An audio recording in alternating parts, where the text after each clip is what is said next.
Assalamualaikum warahmatullahi wabarakatuh. Selamat pagi sahabat budaya. Terima kasih untuk Anda yang masih bersama kami di Perempatan RI Semarang. Dan kini pukul 8:07 kita bersama dalam Jateng Gayeng Labuh Budoyo. Pagi hari ini satu topik yang kita bahas tentang mengenal lebih jauh tentang depresi pasca melahirkan.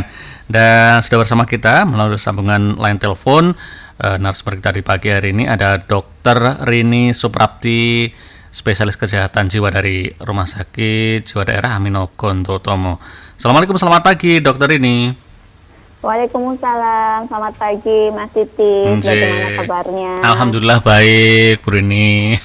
Ya. Bu Rini baik juga ya ini ya? Alhamdulillah, ya ini agak serak-serak sengau. Serak-serak sengau, ya. Apalagi cuacanya lagi kayak gini ya Bu ya? Iya betul. Betul, ini kan ya memang perubahan cuaca ini kan kalau kita memang apa ya Bu ya, kurang fit gitu kadang langsung terpengaruh gitu Bu. Iya, betul, ya. Betul. Ya. Ya Bu Rini, pagi hari ini topik kita mengenai lebih jauh tentang depresi pasca melahirkan. Nah ini kan ya, juga sering sekali dihadapi terutama oleh ya ibu-ibu ini ya yang pasca melahirkan. Nah ya, untuk awalnya nih Bu, penyebabnya apa sih Bu ini yang menyebabkan mungkin depresi pasca melahirkan di kalangan ibu-ibu ini Bu? Oke, jadi gini Mas Titis. Sebelum kita bicara tentang topik, tadi ada ralat sedikit ya Mas. Yeah. Jadi SPKJ itu spesialis kedokteran jiwa. Oh, kedokteran jiwa. Bukan kesehatan. Oh ya, oke. Siap Bu. Oke. Nah, kembali ke pertanyaan Mas Titis tentang penyebab dari depresi pasca melahirkan gitu ya. Maaf nanti mungkin agak keganggu ya. Nggak apa-apa Bu, nggak apa-apa Bu. Di rumah sakit. Jadi penyebabnya sebetulnya tidak ada penyebab tunggal yang bisa kemudian kita namai. Oh ini penyebabnya si depresi pasca melahirkan itu karena ini, itu tidak ada. Jadi multifaktorial, jadi banyak faktor. Faktor apakah? Jadi ada faktor fisik, ada faktor psikis. Ya, faktor fisik maksudnya apa? Maksudnya adalah ada beberapa faktor dalam fisik ibu yang setelah melahirkan itu yang memang berubah begitu. Ya, dalam hal ini adalah tingkat hormon. Jadi hormon pada wanita yang habis melahirkan itu mengalami perubahan. Dan itu berhubungan dengan kondisi mood atau suasana hati dari si ibu itu sendiri. Nah, hormonnya itu adalah hormon estrogen, kemudian ada juga hormon progesteron dan juga hormon tiroid. Dan 3 hormon ini sangat berpengaruh terhadap suasana perasaan atau mood dari si ibu begitu. Nah, itu dari fisik Mas Siti. Nah, selain itu juga dipengaruhi oleh faktor psikis atau mental dari si ibu itu sendiri. Jadi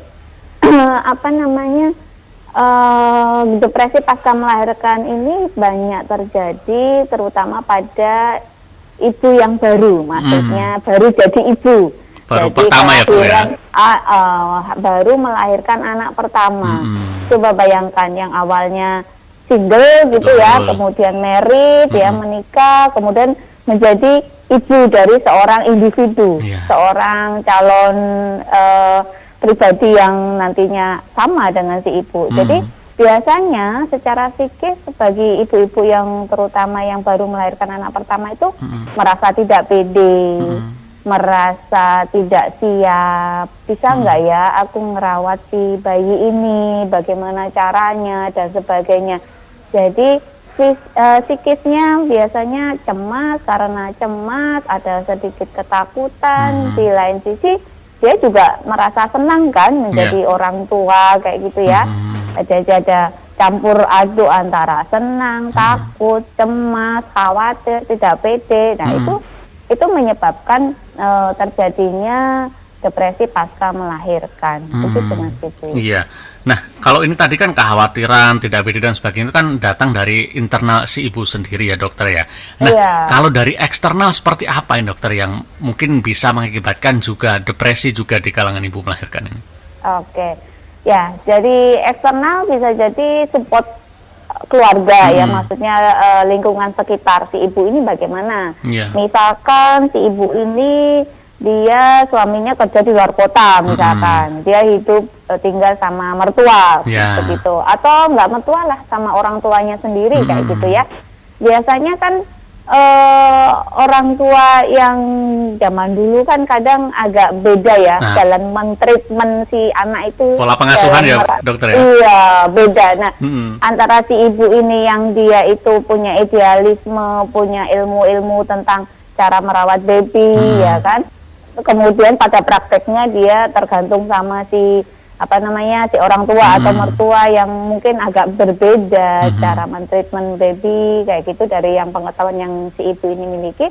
Nah itu biasanya juga ikut berpengaruh. Jadi adanya support yang kurang dari lingkungan sekitar itu juga bisa seperti itu. Iya, biasanya ya terutama pasangan ya, maksudnya suami kayak gitu. Jadi kalau misalkan suaminya tidak setiap saat pulang ke rumah, misalkan seminggu sekali baru pulang, atau karena kerja di luar kota atau sebagainya, atau mungkin pulang-pulang udah capek ya, atau udah malam terus boro-boro bantuin gitu ya. Nah, untuk sekedar sharing aja, kadang si ibu ini merasa tidak punya tempat atau waktu seperti itu. Jadi dipendam sendiri gitu ya dokter ya, apa yang kepenatan dia betul. gitu ya. Iya, betul. Iya. Nah, kalau tanda-tanda awal sendiri dokter, bisa dikatakan seorang ibu ini menderita depresi pasca melahirkan seperti apa ini? Oke, baik.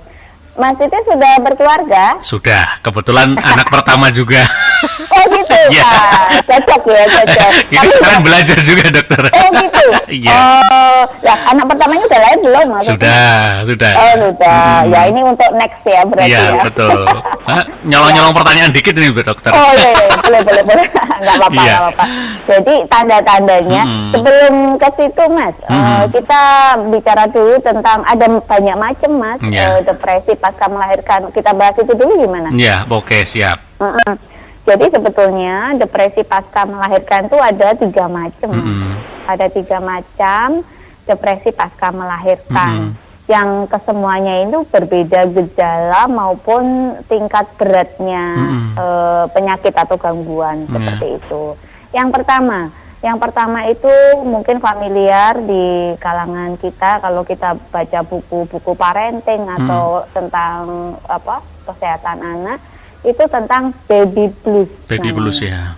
Ya, jadi itu depresi pasca melahirkan yang banyak sekali dialami oleh ibu-ibu, sekitar 80% kalau penelitian itu menyebutkan. 80% mengalami baby blues syndrome. Itu terjadi dalam 2 minggu pertama setelah melahirkan. Nah, itu yang seperti apa? Jadi baby blues syndrome ini si ibu ini mulai cemas, sulit tidur dengan kehadiran babynya, kemudian ada rasa tidak percaya diri tapi sifatnya masih ringan, seperti itu. Dan itu hilang dalam 2 minggu pertama setelah melahirkan. Ya, jadi gejalanya ringan Mas kalau baby blues ini, begitu. Kemudian ketika baby blues ini menetap, maksudnya tidak mendapat penanganan, ya support dari orang sekitar kok ya kurang gitu biasanya, dan kemudian kemampuan si ibu dalam beradaptasi juga mungkin kurang gitu, dia akan bisa berlanjut ke tahap selanjutnya yang dinamakan depresi mayor pasca melahirkan. Depresi mayor ya Bu ya? Iya, jadi dari baby blues syndrome 2 minggu nggak sembuh menjadi depresi mayor pasca melahirkan. Nah, depresi mayor pasca melahirkan ini sekitar 10% Mas, dialami wanita yang baru saja melahirkan. Nah, ini gejalanya agak lebih berat daripada yang baby blues tadi, seperti itu. Ya, jadi biasanya si ibu ini mulai sensitif. Sensitif itu maksudnya gampang tersulut emosinya, begitu. Kemudian, dan itu lebih berat daripada yang si baby blues tadi. Kadang juga mulai ngelantur kata-katanya. Jadi terus mulai dia mau ngomong apa jadinya lain. Ditanya apa, jawabnya lain, seperti itu. Terus juga perasaan tidak mampu untuk mengurus anak itu juga semakin berat di yang nama depresi mayor pasca melahirkan ini. Dan yang paling berat, Mas, itu di depresi mayor ini si ibu ini karena merasa tidak mampunya jadi ada keinginan untuk bunuh diri. Wah, seperti itu. Gitu. Jadi sudah memang depresi ya, sudah benar-benar sebuah gangguan yang namanya depresi, seperti itu. Nah, itu sekitar 10%. Yeah. Nah, jika tahap kedua ini kok tidak teratasi juga, mungkin kan lingkungan sekitar kan merasa ya udahlah biasalah, namanya juga baru punya anak. Betul. Kayak gitu. Jadi kadang lingkungan sekitar tuh tidak cukup sensitif, tidak cukup peka. Ini kok mulai nggak mau makan, mulai bicaranya ngelantur, mulai dikit-dikit nangis, bilang bunuh diri, kayak gitu. Tapi kalau tidak direspon dengan lingkungan sekitar, itu bisa berlanjut ke tahap berikutnya yang dinamakan depresi psikotik pasca melahirkan. Depresi psikotik ya, Bu ya? Iya, kalau namanya psikotik itu pola pikirnya sudah tidak realistik, bentuk pikirnya sudah tidak realistik, Mas. Begitu. Ditandai ada yang namanya halusinasi. Nah, jadi kalau sudah depresi psikotik ini muncul kadang halusinasi. Halusinasi itu apa? Halusinasi itu adalah jadi agak beda dengan yang orang-orang anak-anak muda halu kayak gitu ya, beda ya. Tapi nggak jelas ya, Bu ya. Itu dikit-dikit kok bilangnya halu, tapi ketika ditanya halu itu apa kok ya agak melenceng gitu ya. Maksudnya jadi kurang ini ya. Jadi namanya halusinasi itu sebuah gangguan persepsi, di mana persepsi yang salah. Jadi maksudnya kadang dia kayak mendengar suara bisikan-bisikan. Ya, misalkan, tapi nggak ada orang yang ngomong, tidak ada misalkan nggak ada suara TV atau radio atau HP, nggak ada, tapi muncul suara di telinga si pasien. Misalkan bisikannya itu suruh bunuh si babynya, kayak gitu juga ada, Mas, ada kasusnya seperti itu. Itu halusinasi namanya auditorik, jadi yang pendengaran. Nah, selain itu juga ada halusinasi yang visual, yang sifatnya visual. Jadi kayak mungkin kalau sudah tahap depresi psikotik ini, si ibu ini melihat babynya tuh kayak melihat siapa kayak gitu, yang sehingga harus dimusnahkan atau harus disakiti, harus dibanting atau apa. Jadi kayak beban itu. Gitu ya, Bu ya?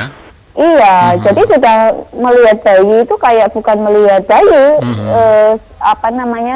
sepenangkap dia gitu. Jadi kayak udah melihat boneka sehingga bisa diambil, dibanting atau dijedotin apa kayak gitu. Jadi dan ini ada kasusnya loh, Mas, di RSC seperti itu. Jadi dan ini nyata bahwa yang namanya kesehatan jiwa bagi ibu melahirkan itu sangat-sangat harus menjadi care lah buat semuanya seperti itu. Itu, Mas, jadi tahapan-tahapan atau macam-macam dari depresi pasca melahirkan, seperti itu. Iya, nah dari penyebab tadi, Bu, yang kemudian bisa menyebabkan 3 jenis depresi ini. Kalau misal si ibu ini dulu juga ada trauma masa lalu, Bu, ini tentang kehidupannya, apakah juga bisa mempengaruhi si ibu ini, Bu, ketika telah melahirkan dan bisa memunculkan depresi ini, Bu? Ya, pertanyaan yang bagus, Mas. Jadi memang ada beberapa faktor risiko untuk terjadinya depresi pasca melahirkan ini. Jadi yang tadi Mas Titis bilang, misalkan si ibu ini punya trauma masa lalu, Dok, mungkin sebelum nikah atau sebelum punya anak yang ini gitu. Ya, itu sangat berperan penting. Maksudnya sangat bisa untuk menjadi sebab si ibu ini saat ini menjadi depresi pasca melahirkan. Jadi ada beberapa faktor risiko, misalkan tadi adanya gangguan depresi sebelumnya yang Mas Titis bilang trauma tadi.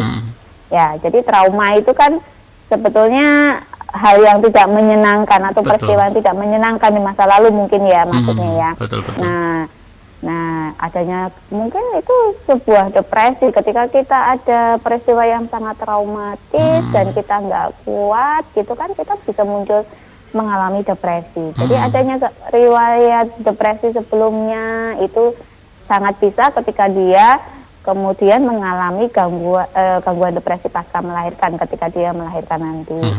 Atau mungkin dulu pas anak pertama dia ada depresi setelah melahirkan. Nanti setelah kelahiran anak kedua dan seterusnya itu bisa jadi terulang kembali, Mas. Gitu. Jadi itu merupakan faktor risiko. Kayak gitu. Jadi bisa terulang lagi. Kemudian ada lagi misalkan ada kejadian yang berat dalam 1 tahun terakhir yang mengganggu emosi maupun psikisnya si ibu. Misalkan sedang hamil, terus ada anggota keluarga yang meninggal, atau ada anggota keluarga yang sakit berat, divonis sakit berat, seperti itu. Itu juga bisa. Jadi dia lagi hamil waktu mendapatkan peristiwa itu. Nah, itu sangat bisa kemudian nanti ketika dia setelah melahirkan muncul depresi pasca melahirkan.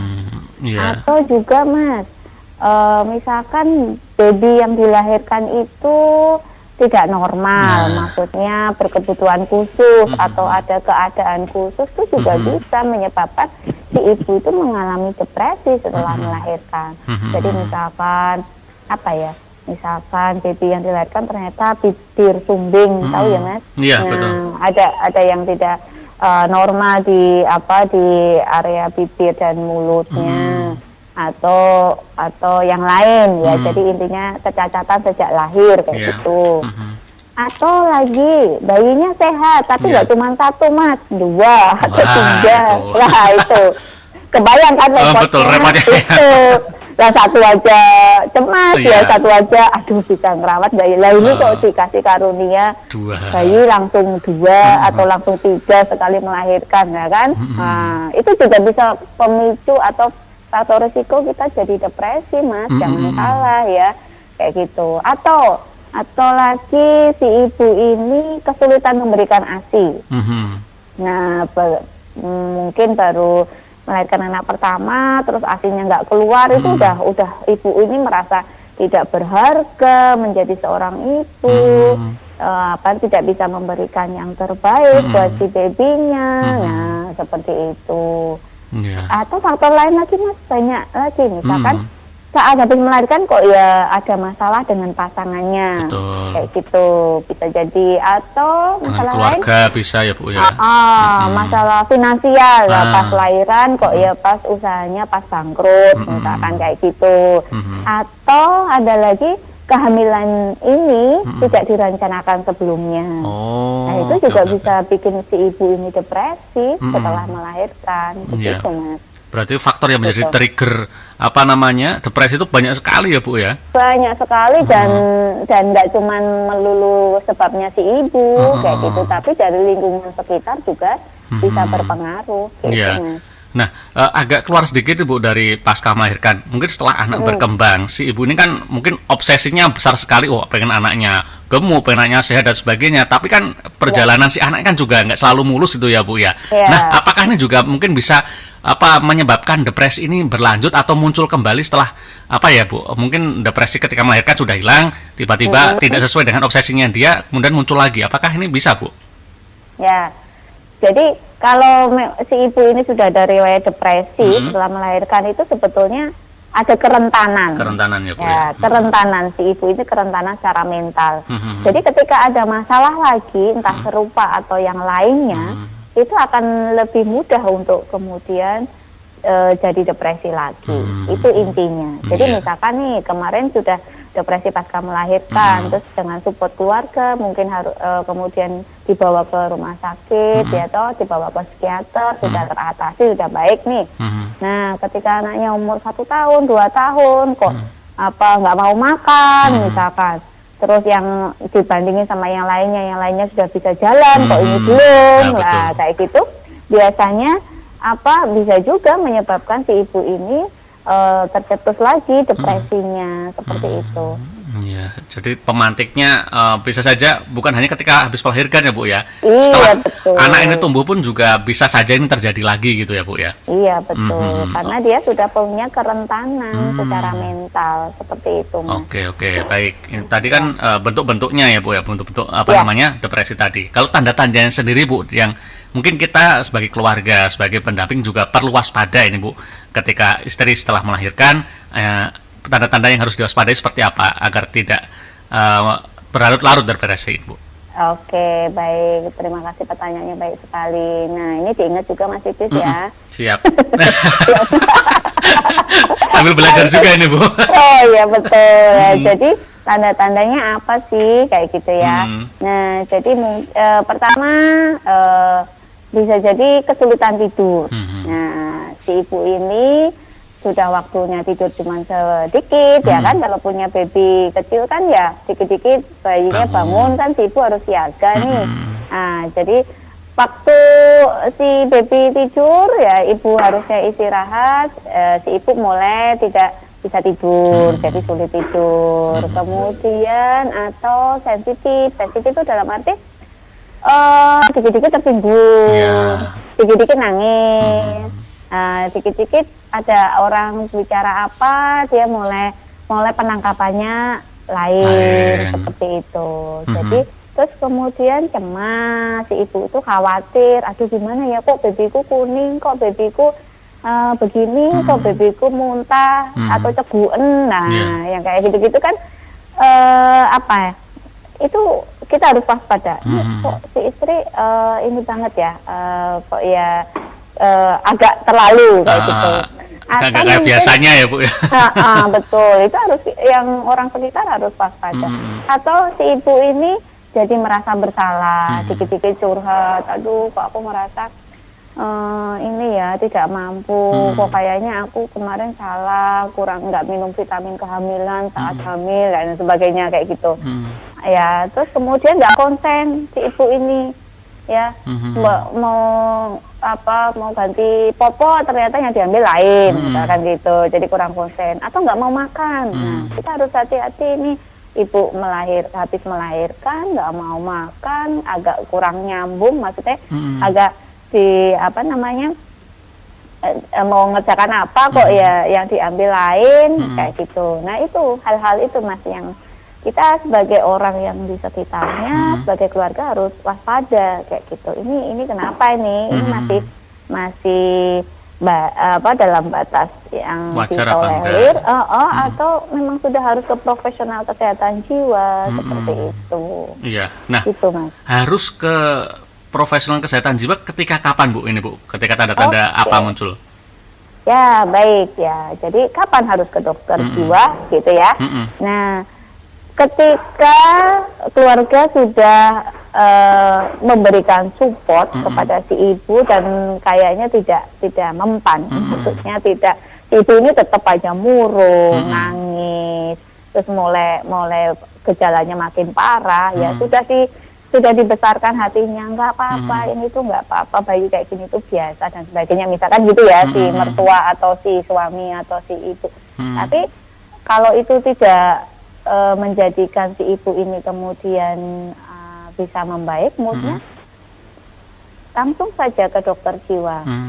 Ya, bisa ke rumah sakit jiwa daerah Dr. Amino Gondo Hutomo, Mas, salah satunya kayak gitu. Oke, baik. Ya. Jadi ketika ibu setelah melahirkan ini bisa dibilang fase-fase oversensitifnya seorang ibu begitu ya Bu Rini? Betul, iya betul. Karena kan tadi faktor hormon kan berpengaruh ya. Jadi mau nggak mau ya memang walaupun secara psikisnya stabil, kalau hormonnya memang berpengaruh kan tetap juga akan berpengaruh juga. Betul. Kayak gitu. Oke, baik. Baik Bu Rini, nanti kita lanjutkan kembali Bu perbincangan kita tentang depresi pasca melahirkan ini, tapi kita seling satu lagu dulu ya Bu ya. Oke, jangan ditutup dulu, kita dengarkan satu lagu berikut ini. Ya.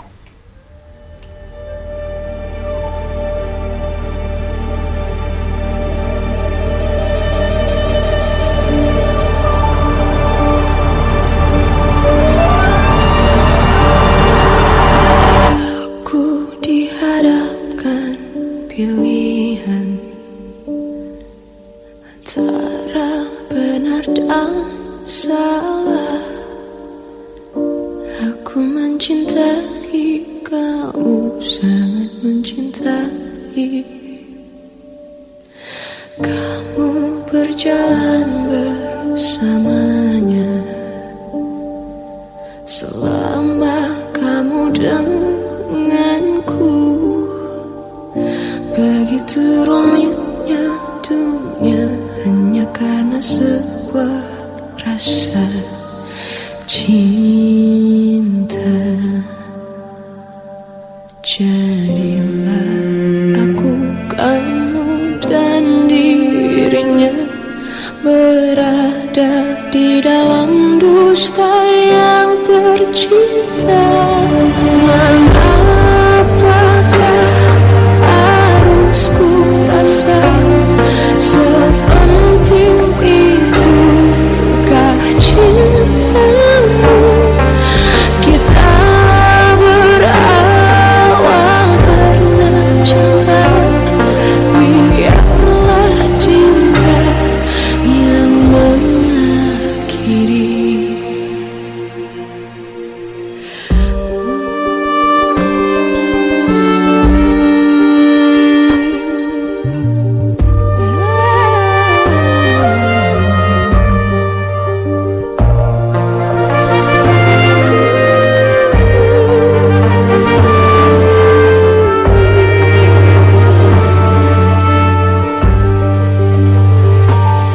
Jadilah aku, kamu dan dirinya berada di dalam dusta yang tercipta.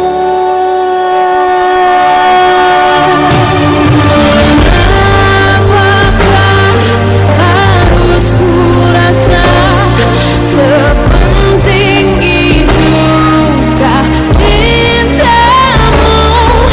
Kita berawal karena cinta, biarlah cinta yang mengakhiri.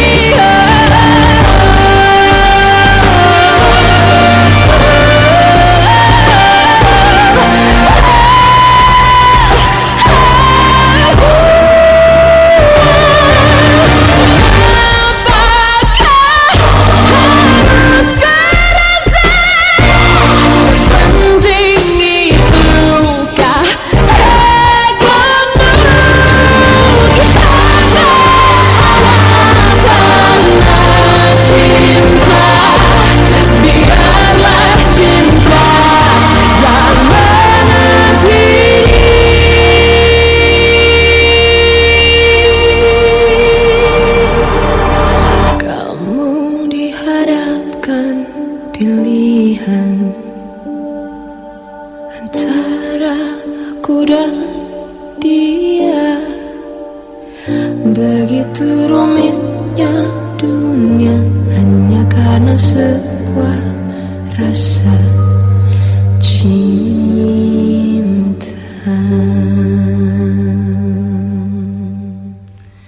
Ya, Sobat Budaya masih bersama kami di Jateng Gayeng Labu Butoyo, masih membahas seputar mengenal lebih jauh tentang depresi pasca melahirkan. Dokter ini masih bersama kami?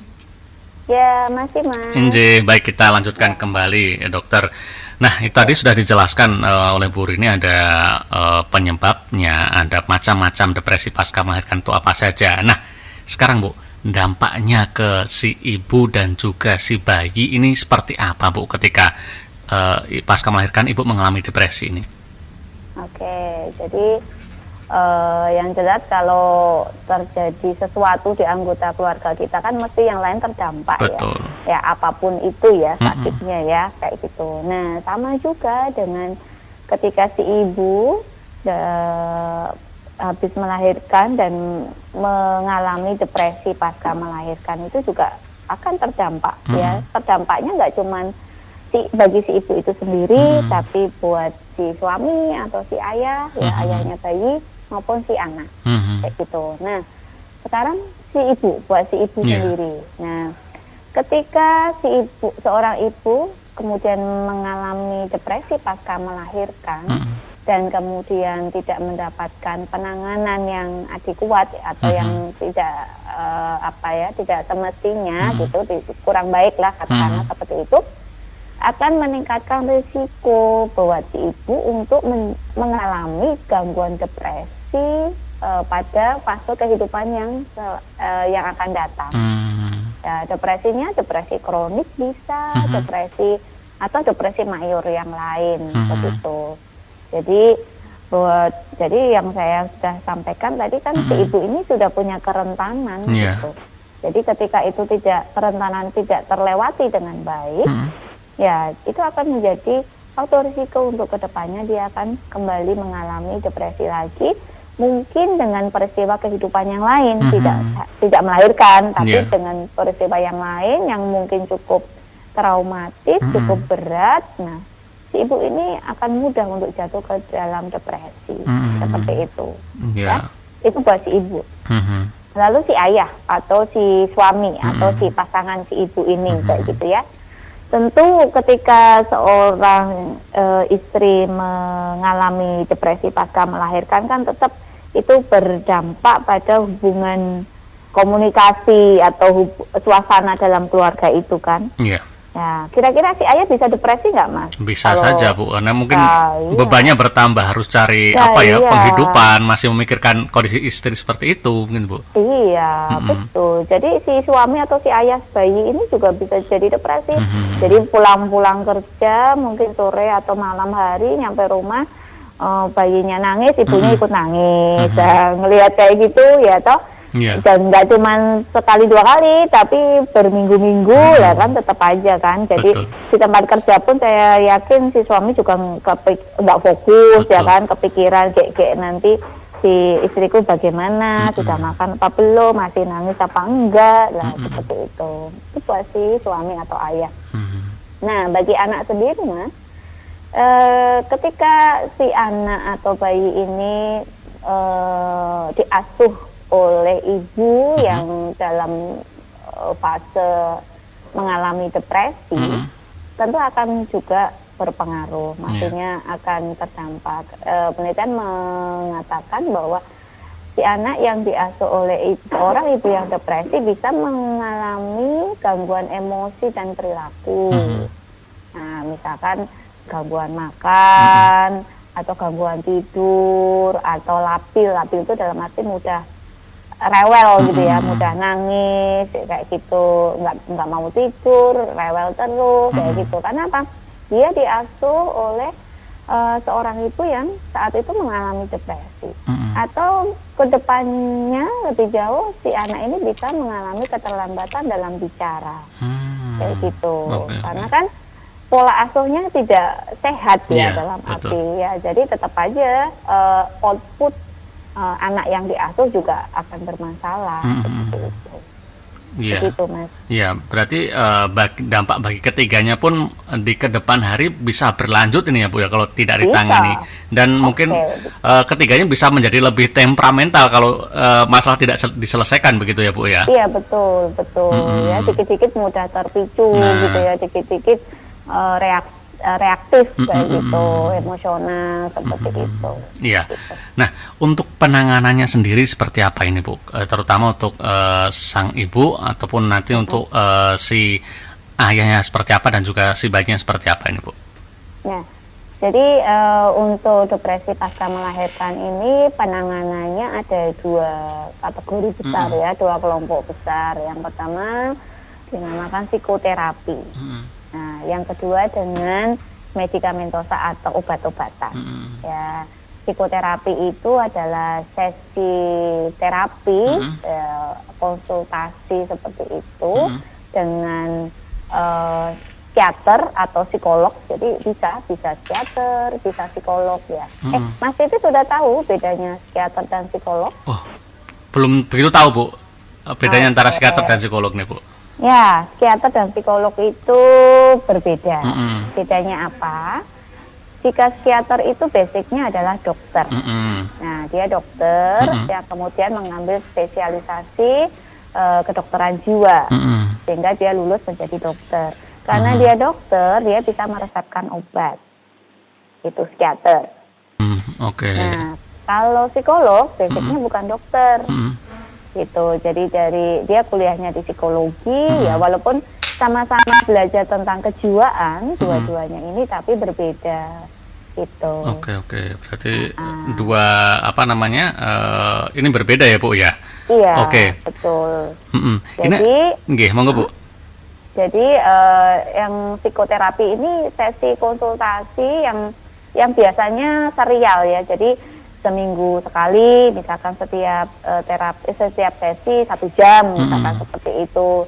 Itu serial, nggak cuman sekali konsultasi terus udah nggak lagi, itu enggak. Itu psikoterapi itu biasanya serial, misalkan selama 5 kali atau selama berapa kali sesuai kesepakatan di awal, kontrak di awal, seperti itu.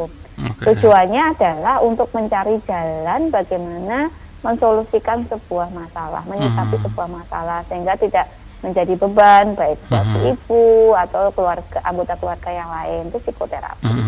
Baik. Psikoterapi itu kadang juga tidak optimal hasilnya jika tidak dibarengi dengan obat. Oke. Ya. Begitu. Obat apa ya? Obat depresi. Depresi kan ya, Bu ya. Golongan depresi. Si ibu ini kan mengalami depresi. Jadi diberikan terapi-terapi untuk depresinya dengan antidepresan. Seperti itu. Oke. Baik. Nah, ada pertanyaan yang masuk nih, Bu, dari Mbak Sarah. Ini ada 3, tapi mungkin tadi beberapa sudah terjawab. Izin bertanya terkait depresi pasca melahirkan, bagaimana sih cara menghindari depresi pasca melahirkan? Kemudian yang kedua, untuk depresi pasca melahirkan itu terjadi pada semua wanita atau beberapa wanita saja? Dan yang terakhir nih, dokter, depresi apa sih yang paling sering dialami pasca melahirkan ini, dok? Oke, ini yang mana dulu nih? Yang pertama dulu, mungkin yang cara menghindari depresi pasca melahirkan ini dulu. Oke, cara menghindari ya. Menghindari itu kan berarti sebelum terjadi kita prepare dulu. Upaya preventifnya. Ya, jadi yang kita harus lakukan, apalagi si ibu baru ya, baru jadi ibu kayak gitu ya, itu kita mulai membaca tentang kuasai tentang informasi cara pengasuhan baby, apa nanti yang kira-kira tugasnya seorang baby itu pola tidurnya bagaimana, terus bagaimana cara menyikapinya.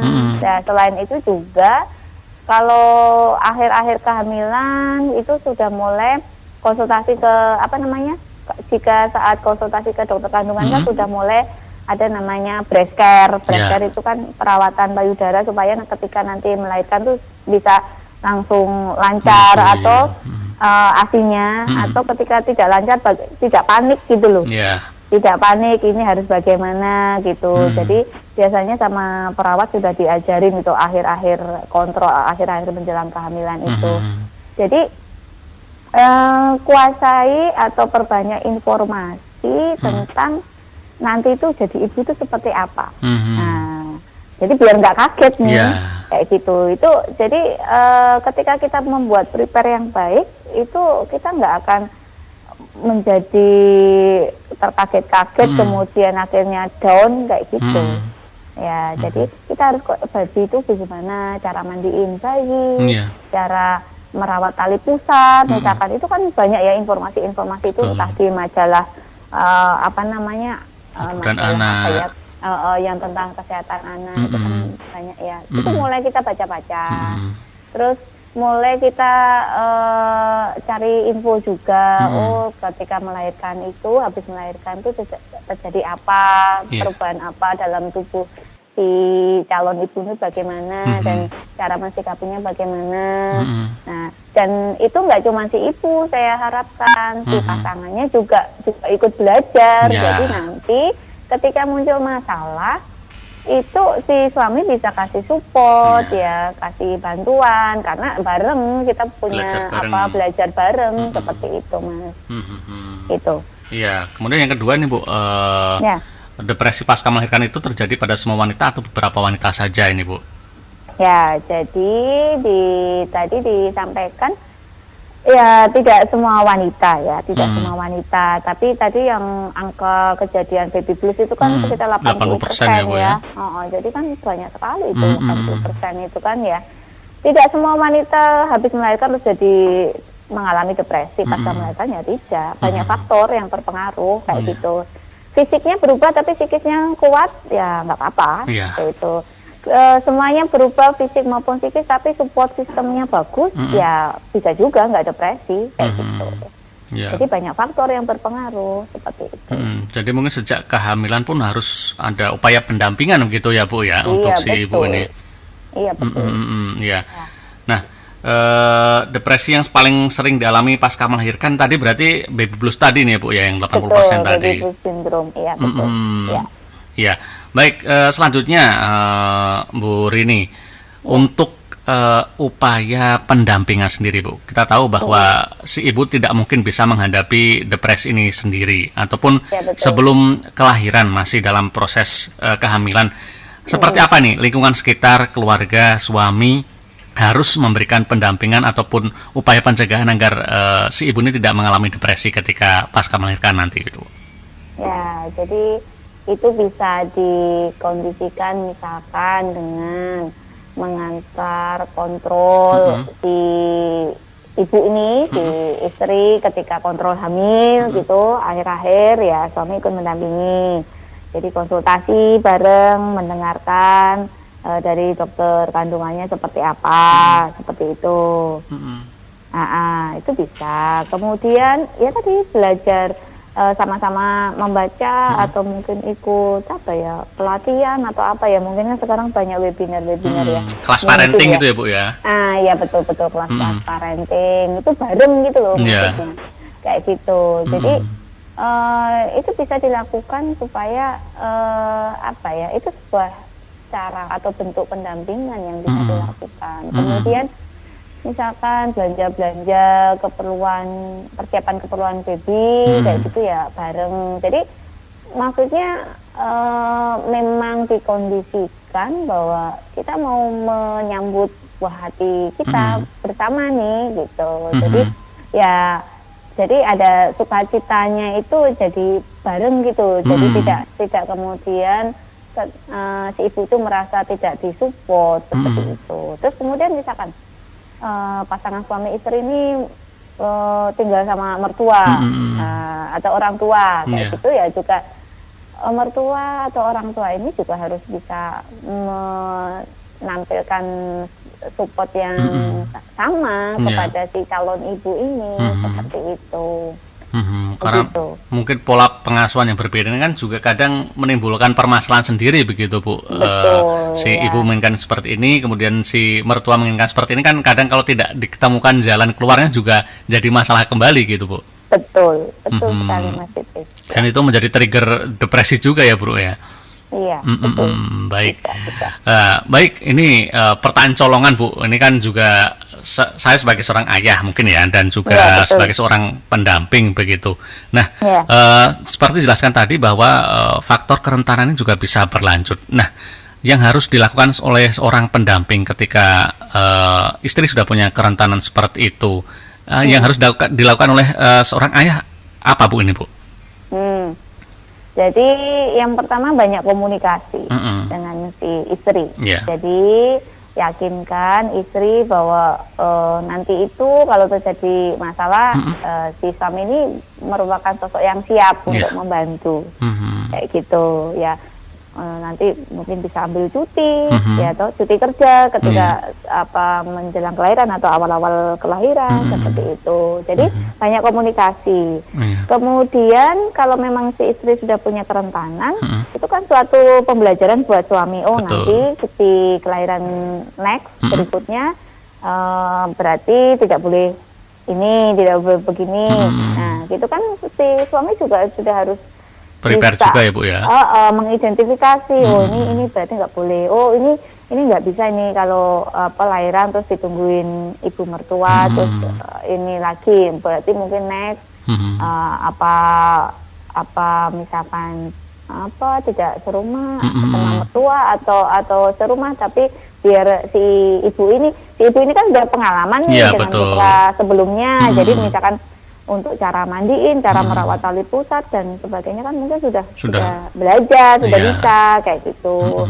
Jadi mungkin komunikasi sama ibu atau mertua, misalkan memberi kesempatan buat si ibu untuk merawat bayinya mengasuh sendiri. Dengan yang lebih leluasa seperti itu. Oke, berarti Begitu, Mas. si ayah ini juga harus mengidentifikasi permasalahan yang dihadapi si ibu ini Iya, tadi ya betul. dokter ya. Iya, dulu kok bisa si ibu ini menjadi depresi itu bagaimana? Nah, untuk kelahiran yang selanjutnya bagaimana? Dan juga kalau kelahiran yang kedua dan seterusnya kan berarti sudah ada anak sebelumnya tuh. Iya, betul. Nah, kan harus dipersiapkan juga nih si anak atau si kakak-kakak ini kan. Nah, muncul kan nanti bisa jadi sibling rivalry. Jadi ada irian gitu ya, kecemburuan. Iya, persaingan antar keluarga, antar saudara. Jadi biasa nggak ada temennya, semua perhatian full ke dia, dia ternyata punya adik. Dan nanti kelihatan bahwa ayah ibunya perhatiannya hanya buat adiknya. Nah, si anak sebelumnya ini kan juga harus dikondisikan, dikasih pemahaman kayak gitu. Oke, baik. Berarti memang betul sebagai orang tua tuh belajar sepanjang waktu ya, dokter ya. Betul, tidak ada akhirnya. Iya, betul, begitu. betul. Dan tidak ada sekolahnya, masalahnya. Betul. Sekolahnya langsung praktek itu ya, Bu ya. Betul. Langsung praktek itu langsung dapat ilmu langsung. Iya, langsung cari jalan keluarnya begitu dokter ya. Iya, betul. Ya, baik. Ya. Dokter ini karena waktu terbatas juga ini mungkin sebagai kesimpulan bisa dibagikan kepada pendengar semuanya agar juga kita lebih prepare dengan kelahiran dan juga mencegah depresi pasca melahirkan oleh seorang ibu ini harus seperti apa? Monggo. Ya, jadi depresi pasca melahirkan itu adalah sebuah gangguan suasana perasaan yang terjadi pada seorang ibu pasca melahirkan. Nah, itu dari berat ringannya ada beberapa macam. Tadi dari baby blue syndrome, kemudian ada depresi mayor pasca melahirkan maupun depresi psikotik pasca melahirkan. Dan itu semua membutuhkan penanganan yang tepat. Supaya apa? Supaya tidak menjadi berlanjut, ya, tidak menjadi sebuah faktor risiko untuk terjadi depresi di kemudian hari, seperti itu. Jadi ketika seorang ibu pasca melahirkan mengalami depresi harus mendapat penanganan yang adekuat itu yang cukup dan cukup untuk supaya si ibu ini bisa melewati fase-fase depresinya. Dan itu diperlukan support dari orang-orang sekitar yang kemudian berbagi tugas, berbagi peran dengan si ibu, seperti itu. Dan depresi pasca melahirkan itu bisa diobati dan harus diobatin oleh profesional kesehatan jiwa, seperti itu. Ya, dan kadang mengajak si ibu untuk konsultasi kan juga susah juga. Ini cara-caranya seperti apa, Bu? Ini ketika mungkin ada seseorang yang mengalami ini, Bu? Oh gitu, ya. Jadi kalau mengajak si ibu ini konsultasi sulit kayak gitu ya, gitu. Ya mungkin awalnya tidak langsung diajak jadi harus di-sounding dulu nih, Mas, gitu. Ini kan kondisimu kayak begini. Jadi mungkin kalau masih menolak itu kan mungkin dia sudah masih bisa berpikir dikit-dikit ya, maksudnya belum terlalu berat gitu. Iya, Enggak, masa dibawa ke RSJ kayak gitu ya. Tapi ketika sudah berat, dia sudah nggak inget, sudah muncul halusinasi dan sebagainya, nggak usah persetujuan. Langsung dibawa. Iya, karena apa? Ya sudah membahayakan diri maupun babynya kan.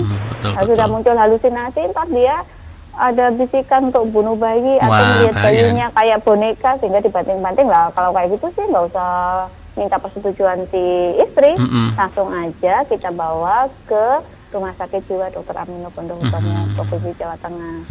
Nah, ketika masih bisa diajak tukar pikiran, ya kita pahamkan bahwa ketika si ibu ini mengalami kesulitan itu akan berdampak pada bayi dan anggota keluarga yang lain. Gitu. Oke, baik. Gitu. Baik, Dokter Rini Suprapti, SPKJ, terima kasih dokter kebersamanya bersama Perawat dari Semarang. Semoga apa yang kita obrolkan pagi ini bermanfaat untuk kita semua, terutama ini yang ibu-ibu mau melahirkan dan juga buat yang sudah melahirkan pun nanti punya anak kedua juga bisa belajar dari sini juga, Bu Rini. Iya, atau yang lagi program hamil kan juga nggak apa-apa betul. belajar. Ini adalah ilmu yang sangat bermanfaat juga ini. Ya, baik. Ya, terima kasih sama-sama Mas Didi dan kita pendengar semua. Baik, terima kasih dokter. Selamat pagi, selamat melanjutkan aktivitas. Sukses selalu dokter Rini. Assalamualaikum dokter. Waalaikumsalam warahmatullahi wabarakatuh. Baik, sahabat budaya, demikian tadi perbincangan kita dengan Dokter Rini Suprapti, spesialis kedokteran jiwa, yang sudah membedah tentang mengenal lebih jauh tentang depresi pasca melahirkan. Terima kasih atas perhatian Anda. Kita kembali berjumpa di lain kesempatan. Selamat pagi. Assalamualaikum warahmatullahi wabarakatuh.